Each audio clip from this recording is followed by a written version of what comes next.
بسم اللہ الرحمن الرحیم۔ جنگ موتا میں شکست کھانے کے بعد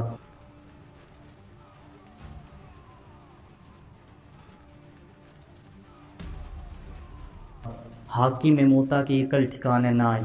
اس نے مسلمانوں سے بدلہ لینے کے لیے ایک بار پھر ایک لشکر اکٹھا کرنا شروع کر دیا اور اس نے شاہ روم ہرقل کو اس بات پر اکسایا کہ اب مسلمانوں سے بدلہ لینے کا وقت ہے۔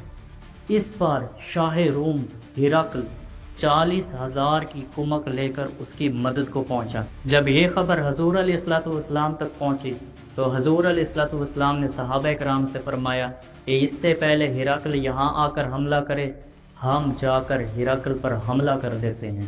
یہ آج کل کے زمانے میں ایسے ہے کہ جیسے کوئی آج عام سا ملک سپر پاور امریکہ پر حملہ کرنے کی سوچے۔ حضور علیہ السلام لشکر لے کر روانہ ہوئے اور مقام تبوک پر پڑاؤ کیا۔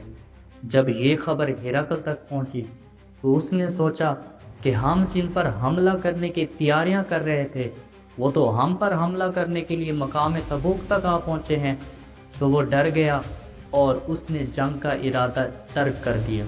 کچھ دنوں بعد حضور علیہ السلام واپس مدینہ تشریف لے آئے۔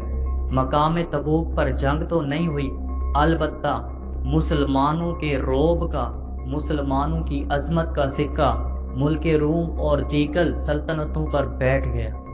کچھ دنوں بعد ایک بار پھر ہرقل نے اپنی کھوئی ہوئی عزت کو پانے کے لیے مسلمانوں سے جنگ کرنے کا فیصلہ کیا۔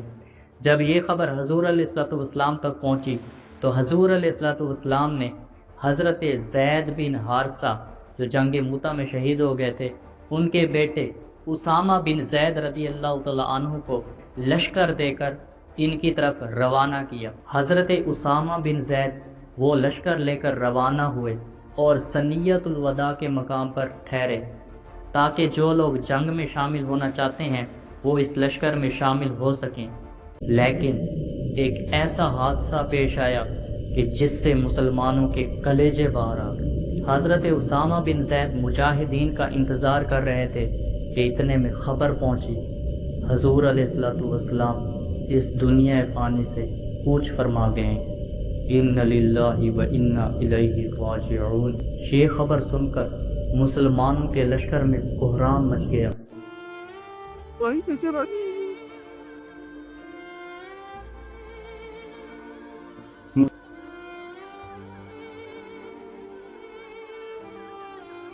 مسلمانوں کا حال بے حال ہو گیا، کوئی کسی کا پرسان حال نہیں۔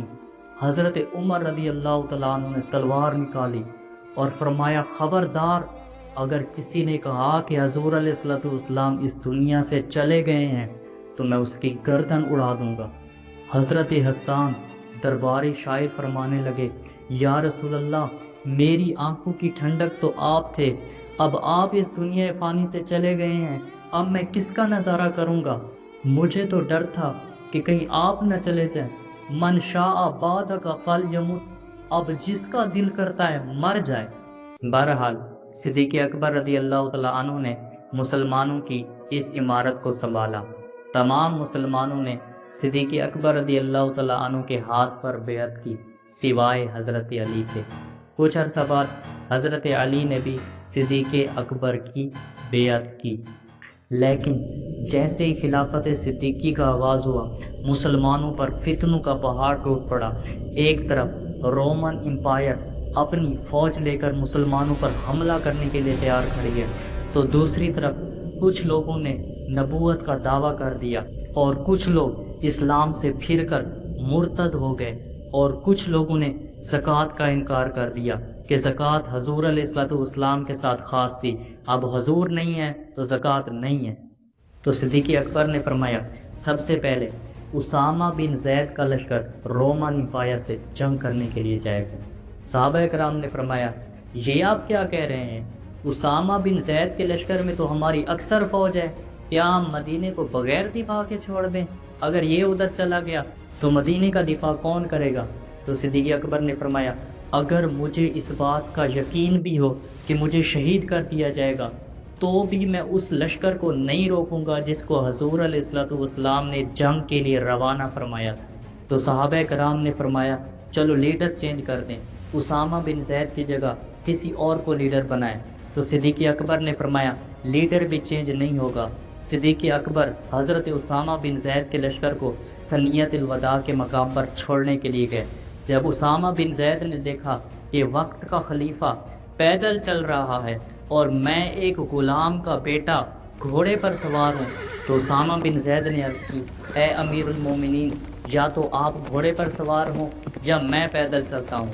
آپ نے فرمایا نہ تو صدیق گھوڑے پر سوار ہوگا اور نہ ہی اسامہ نیچے اترے گا، کیونکہ اسامہ کو گھوڑے پر سوار میرے آقا نے کیا ہے۔ حضرت اسامہ بن زید لشکر لے کر مدینہ پاک سے روانہ ہوئے۔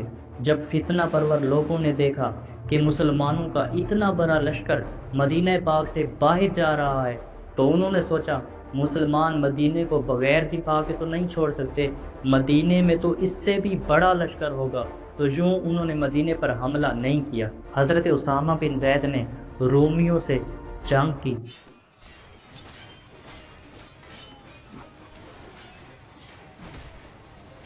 اور ان سے اپنے والد کا قصاص لیا اور ان کو شکست فاش دی۔ کچھ دنوں بعد حضرت اسامہ بن زید فاتح ہو کر مدینہ واپس لوٹے۔ حضرت صدیق اکبر نے صحابہ کرام کے ساتھ مل کر ان سارے فتنوں کا خاتمہ کیا۔ جب صدیق اکبر نے ان سارے فتنوں پر قابو پا لیا تو اب آپ نے اپنی ساری اٹینشن کی رومن اور پرشین امپائر کی طرف۔ سبسکرائب